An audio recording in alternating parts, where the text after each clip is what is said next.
Big Tiff. I'm calling her Big Tiff from now on. I'm not calling her Tiffany Henyard. I'm calling her Big Tiff. Because Big Tiff then got herself in a pickle. Big Tiff has gotten herself in a pickle. They going after her now because they saying that her charity is just a front for her to continue to spend money recklessly. I don't know. I have not watched the video yet, but y'all sent it to me. And I want to make sure that y'all understand what's going on out here in these streets. Again, make sure you tap into the Patreon. Link is in the description as well as pinned to the top of the chat. Let's get to it. WGN Investigates has learned a suburban politician's charity has attracted the attention of the Illinois Attorney General after failing to file financial documents. We've reported on Tiffany Henyard before. She holds two elected positions, Dalton Mayor and Thornton Township Supervisor. She also prides herself on raising money for cancer patients. But as investigative reporter Ben Bradley reports, she's now facing penalties for not reporting how she spent the money. Tiffany Henyard collected $287,000 back in 2022 from her two elected positions. That's the same year she founded a charity in her name, a charity that has received considerable tax dollars but hasn't filed basic records with the Illinois Attorney General or the IRS that would show how cancer patients have actually benefited. So let's stop there. Is this what y'all mean by boss chicks? I just want to make sure that we all on the same page. Is this what y'all mean by boss chicks? That's making over 200, almost 300 bands a year from two elected positions, meaning that it's the people that put her there. It's the people that put her there. Again, I have to extend some blame, and it's similar to a relationship. Yes, you get held accountable for choosing wrong, but it doesn't absolve her from being the one that actually finessed you, and we need to hold her accountable for the finesse also. Everybody got blame to go around, including the constituents and the residents that decided to help her get elected in the first place. Y'all chose her, so don't get mad when she out here finessing y'all positions and she's saying, look, I got this charity and I got all of this money, but I failed to actually talk about how I'm spending this money. I want people to know that I'm caring. Tiffany Henyard told me in November she cares. Apparently so much so, it's also the name of her charity. Check it out. The Tiffany Henyard Cares Foundation posts videos highlighting walks and other events that prominently feature the politician proudly promoting her cancer charity. I just want people to know that, hey, Tiffany Henyard Cares Foundation is here. We will help anybody in need. She certainly may help some, but Henyard's charity has failed to file required financial statements showing income and expenses. WGN Investigates obtained this letter from December in which the Illinois Attorney General threatened civil penalties are imposed against persons who do not register with this office as required. But there's no foundation in the state of Illinois moving like we moving and shaking groove like we doing. Right? That's right. Henyard mixes her two taxpayer-funded jobs and charity work. Anybody else after that, lady? That's it. That's Keith Freeman sitting next to her at a Dalton meeting where he's the village administrator. Freeman is also an advisor to Thornton Township, and he's the guy listed as the registered agent of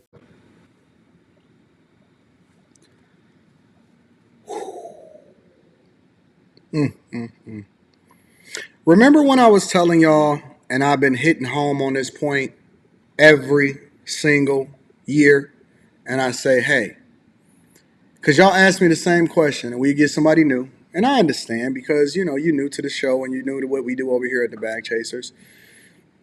You ask me the same question all the time, and you say, well, Anton, would you do business with this person, or would you do this, or would you get to the bag of this person if they was this person and they got this millionaire or whatever? And I say no, because I don't know them.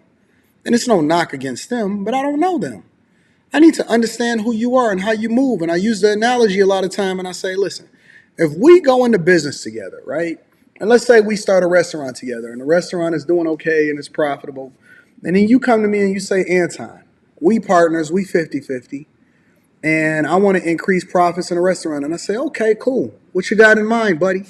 And he said, look, I want to lower the quality of the meat that we get in, but it's still going to be legal. And we just want to lower the grade of the beef and chicken that we get in on a regular basis. It's not going to be illegal. We still going to pass tests. But we don't want as high as quality of a food. And then I say, well, No, because that's not the way we need to increase profits.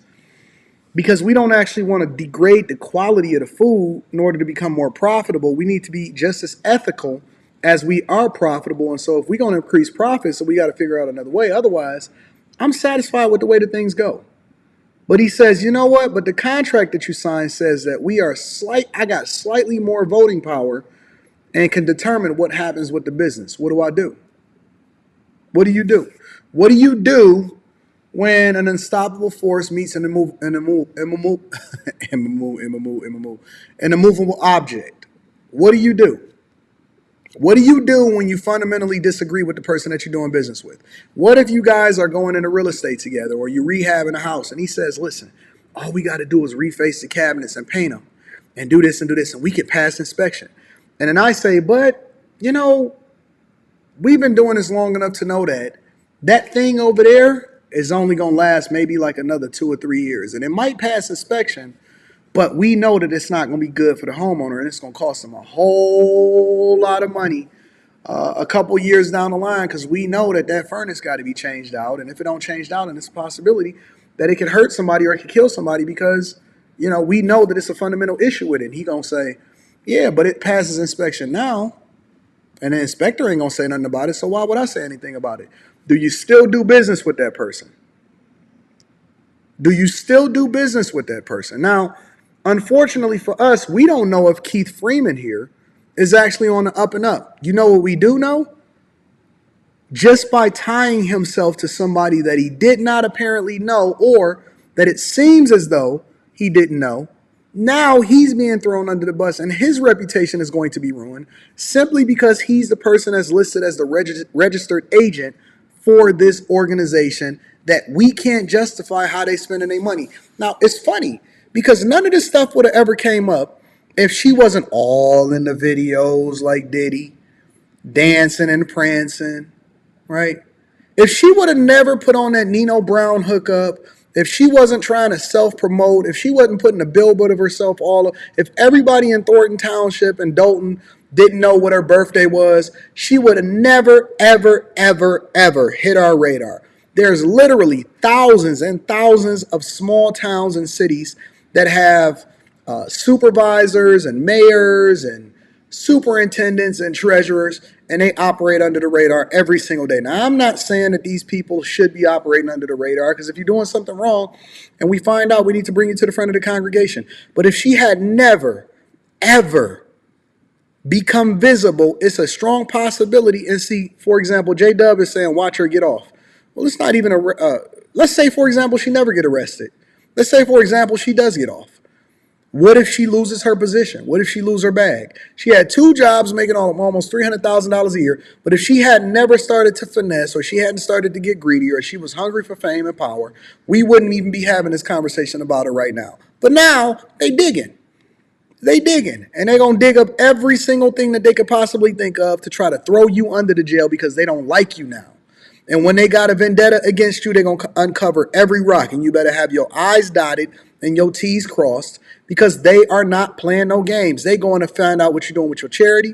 They want to know exactly what you're doing as far as the legislation, if trying to finesse people to say if you beat her in an election in order to try to discourage people from running against her, that your pay is now going to be $25,000 instead of over $200,000. They are coming for you. They going to uncover and figure out You know how Kwame Kilpatrick went down? You know why he started to go down, the former mayor of Detroit? A text message. A text message on a government issued, city owned cell phone. Text messages. And then the Freedom of Information Act was able to uncover every text message, which then uncovered the affair that he was having and ruined his family, and then launched a bigger investigation into other things that was happening that ultimately still follows him to today. And it's all because he was too visible, he was too flashy, and he was too defiant on what was going on at the time, and he was too young to really understand the implications and what was going on and what was going to happen as far as the actions that he was taking place inside of the city of Detroit. It was a text message. A text message. She should have just been quiet, kept it moving, and did what she needed to do and actually do the right thing by the people. But now they digging. And now Keith Freeman is under investigation, or they trying to figure out who this guy is, because he would have never even came up on my radar had I not been looking at what was going on with Tiffany Henyard, where she shouldn't have been visible like that in the first place. Tiffany Henyard's foundation. I think it's just about personal gain and trying to use it as more of a publicity type thing. Chris Gonzalez is the last surviving critic of Henyard on the Thornton Township Board. He and other critics say public money has been used to fund Henyard's private charity. They say board members were asked to approve a $10,000 payment to the foundation in 2022, days before a much publicized cancer walk from Dalton to Springfield. Thornton Township credit card records show taxpayers then footed the bill for more than $10,000 in hotel rooms along the route. I saw the video. Township vehicles being used, township employees being used. Once again, were they paid? Were they given comp time or things of that nature? So there's just, unfortunately, there's a long list. Hotel use, meals. But I shouldn't have to sit up here and break all this down. Henyard sometimes shouts down or shuts down questions about expenses while presiding over public meetings, as we learned in November. That's when we reported Thornton Township taxpayers spent thousands of dollars on a trip to Las Vegas, where a shopping center conference was underway. Henyard and her allies spent thousands on everything from steak dinners to hotels and what appeared to be first-class airfare. And ain't nothing like going to Ruth Chris. You know you got to go to Ruth Chris. That's the first red flag that you see. You see a black woman and they asking for something in most instances, the first thing that she going to ask to go to when she lands is Ruth Chris. I'm telling you.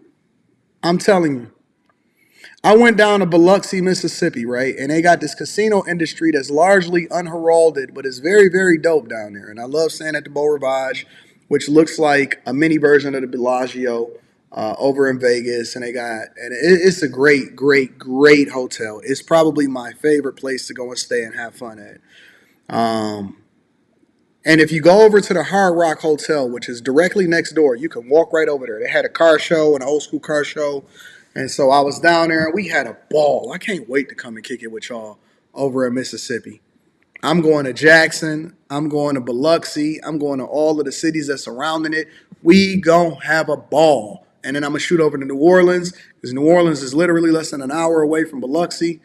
But if you go over to the Hard Rock Hotel that's directly next door, they got a Ruth Chris over there. Now, in Biloxi, it's funny because it's kind of like a mixture of people, but it seems like it's more white people than black people. But then they got the Air Force, the Air Base down there and all of that, right?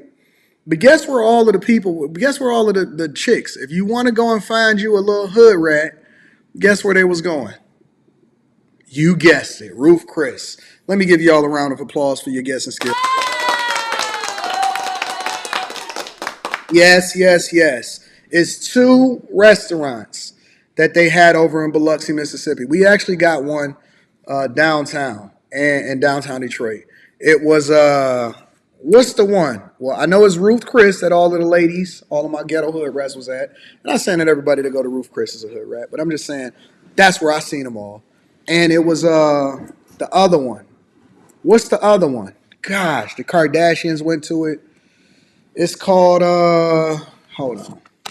I can look it up. I'll tell you exactly what it is.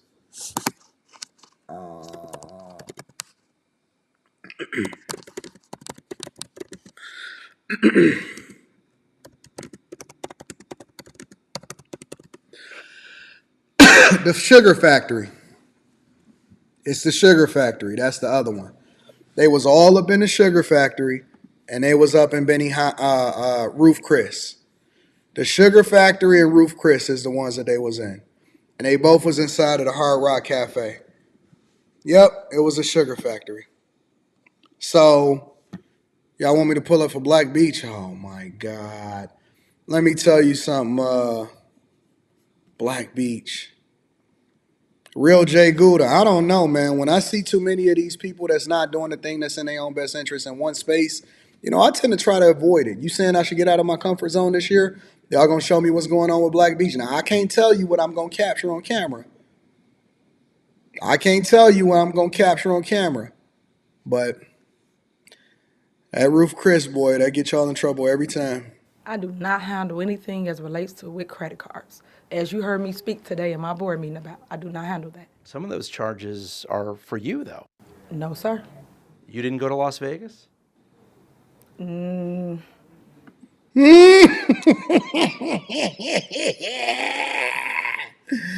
Shout out to Lil Wayne's little sister, Tiffany Henyard. Hold on, let me hit them with that again. You didn't go to Las Vegas?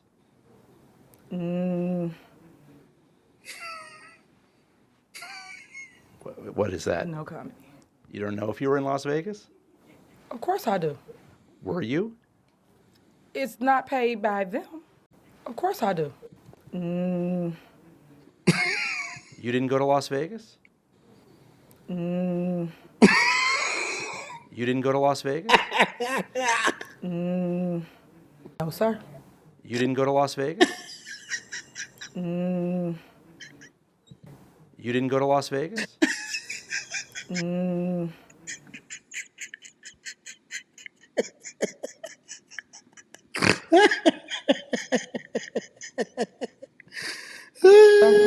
You didn't go to Las Vegas?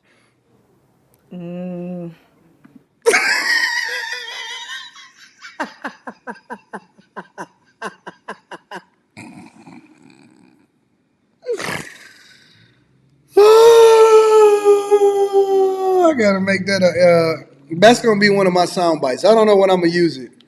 I think I'm gonna use it maybe on another platform when somebody say something that is cap, and I'm gonna be like, oh, you really didn't bust that chick down?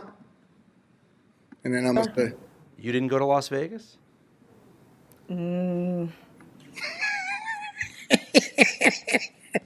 shout out to Big Tiff over there in Thornton Township in Dalton running the checkup on the people. We we appreciate you for the good content.